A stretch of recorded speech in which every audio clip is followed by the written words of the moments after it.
Hero Mahesh బాబుకి ED notice ఇచ్చిందట. 27వ తేదీన విచారణకు రావాలని పిలుపు. స్థిరాస్తి అక్రమాల ఆరోపణలు ఉన్న సురానా డెవలపర్ సంస్థకు మహేష్ ప్రచారం చేసిందట. ఓహో, మరి అట్లా అనుకుంటే వెంకటేష్ మీద కూడా కేసు పెట్టాలి, ఈడీ కేసు. సురానా డెవలపర్ సంస్థకు మహేష్ ప్రచారం చేసిందట. ఏది? Real estate venture. ఆ కంపెనీ మీద విపరీతమైన ఆరోపణలు ఉన్నాయట, అన్ని కబ్జాలు అయి ఉంటాయి. ఇప్పుడు వెంకటేష్ కూడా వాసవి అనే సంస్థకు ప్రచారం చేస్తున్నాడు. మీరు చూడండి, ఎక్కడ పోయినా ఆయనకు సంబంధించిన ఇవి ఉంటాయి. వాసవే అనుకుంటా. మరి ఇప్పుడు వెంకటేష్ మీద కూడా కేసు పెట్టాలి. ఎందుకంటే వాసవి అంటే ఆయన తెలంగాణలో ఉన్న చెరువులన్నీ కొల్లగొడుతున్నాడు దాదాపుగా. ఆ 1-2-3 మనం చూపించినాం కూడా. గవర్నమెంట్ భూములు కబ్జా పెట్టిండు. లీడర్లతో మాట్లాడుకొని, ప్రభుత్వంలో ఎవడు ఉంటే వానితో మాట్లాడుకొని లాలూచి పడుతున్నాడు. లాలూచికి పడి కబ్జా పెడుతున్నాడు, జనాన్ని మోసం చేస్తున్నాడు. సిరీస్ ల్యాండ్స్ అక్కడ అసలు కట్టడానికి అవకాశం లేని ప్లేస్లో సిరీస్ ల్యాండ్స్ని దొబ్బేసి వాసవి ఆనంద నిలయం కట్టిండు ఎల్బీ నగర్లో. మూసాపేట్ చెరువును కబ్జా పెట్టిండు, కోమటికుంట చెరువును కబ్జా పెట్టిండు.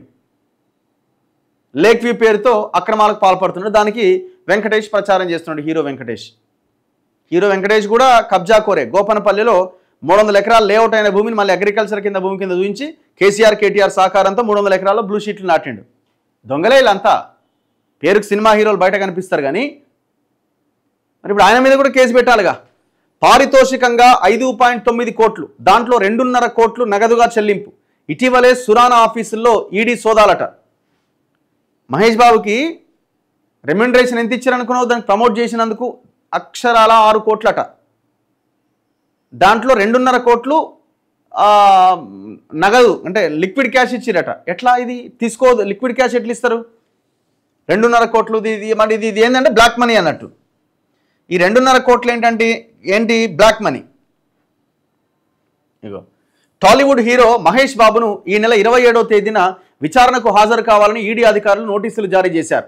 ఇటీవల హైదరాబాద్లోని సురానా డెవలపర్స్, సాయి సూర్య డెవలపర్స్ సంస్థలో ఈడీ అధికారులు సోదాలు నిర్వహించారు. ఈ 2 సంస్థలు రియల్ ఎస్టేట్ అక్రమాలకు పాల్పడ్డాయని, ఒకే ఫ్లాట్ని 10 మందికి అమ్మారని, 100 కోట్ల రూపాయలు పైగా నగదు రూపంలో డబ్బులు తీసుకున్నారని ఈడీ దర్యాప్తులో వెల్లడైంది. ఈ కంపెనీలకు సంబంధించిన వాణిజ్య ప్రకటనల్లో మహేష్ బాబు నటించారు.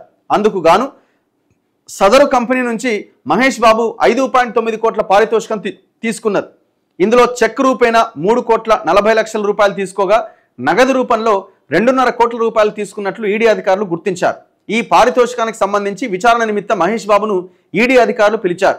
మహేష్ బాబు చేసిన ప్రకటన చూసి చాలామంది ఈ సంస్థలో ఫ్లాట్లు బుక్ చేసుకున్నారని, తర్వాత సంస్థ వ్యవహార శైలిపైన అనుమానం వచ్చి పోలీసులకు కంప్లైంట్ చేశారని సమాచారం. పలువురు బాధితుల నుంచి దాదాపుగా 100 కోట్ల రూపాయలు సురానా, సాయి సూర్య డెవలపర్స్ నగదు అడ్వాన్స్ రూపంలో తీసుకొని వారిని మోసం చేశారన్న ఆరోపణల కేసులో హైదరాబాద్ పోలీసులతో పాటు ఈడీ అధికారులు దర్యాప్తు చేస్తున్నారట. మరి మొత్తం సినిమాల రియల్ హీరోలే ఇల్లు. హీరోలు రియల్ దొంగలు ఇల్లు. రియల్లో దొంగలు, రియల్లో జోకర్లు, బ్రోకర్లు, రీల్లో మాత్రం సినిమా హీరోలు. 100 మందిని కూడా ఒకేసారి కొడతారు. తెర వెనక రియల్ లైఫ్లో 100 మందిని ఒకేసారి మోసం చేస్తారు. ఇప్పుడు ఈయన ఇచ్చిన ప్రకటనకి అబ్బా మహేష్ బాబు ఉన్నాడు కదా మన ఫేవరెట్ హీరో, ఇంత పెద్ద హీరో దీనికి బ్రాండ్ అంబాసిడర్గా ఉన్నాడంటే మనం కొనుక్కోవచ్చని ఎంతమంది కొనుక్కొని మోసపోయారు? ఎంతమంది జీవితాలతో ఇప్పుడు మహేష్ బాబు కూడా ఆడుకున్నట్టే కదా. సేమ్ వెంకటేష్ కూడా వాసవి అనే సంస్థకు ప్రమోట్ చేస్తున్నాడు. మీరు చేయడం మెట్రో పిల్లర్ ఆడేయడం చూసినా కూడా ఆయన పేరే ఉంటుంది.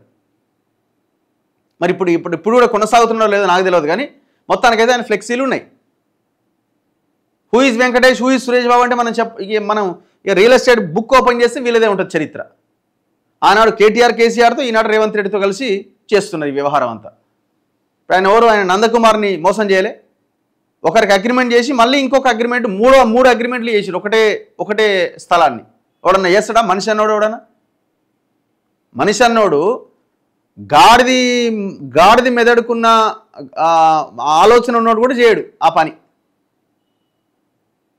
ఎవడన్నా ఒకరికి అమ్మి ఇంకొకరికి అమ్ముతాడా? అగ్రిమెంట్ చేసుకుంటాడా? ఒక ఆయన దగ్గరికి వచ్చిండు, ఆయనకి అగ్రిమెంట్ చేసినావు, నువ్వు పక్కకు పోవని ఇంకో ఆయనకి అగ్రిమెంట్ చేసిండు, నువ్వు పక్కకు పోవని ఇంకో ఆయనకి అగ్రిమెంట్ చేసిండు. వీళ్ళు హీరోలు ఎట్లయితారండి? ఇప్పుడు వచ్చి బయటకు వచ్చి ఏం మాట్లాడతారు వీళ్ళు? యాక్చువల్గా ఈయన మొత్తం వ్యవహారాలు, ఈ ఫైనాన్షియల్ వ్యవహారాలంతా వాళ్ళ ఆవిడే చూస్తుంది. ఆమె పేరు ఏంటంటే నమ్రత శిరోద్కర్ అది ఉంది కదా, మొత్తం ఆమె చూస్తుంది ఈ ఫైనాన్స్లు, ఈయనకు సంబంధించిన లావాదేవీలు, కథ వ్యవహారం అంతా. తయారయ్యారా బాబు మీరంతా, చిచి. ఏం చేసుకుంటారంట డబ్బులు? ఏమన్నా ఆ పైసలు దించేస్తారా, భూములు దించేస్తారా అర్థం కాదు.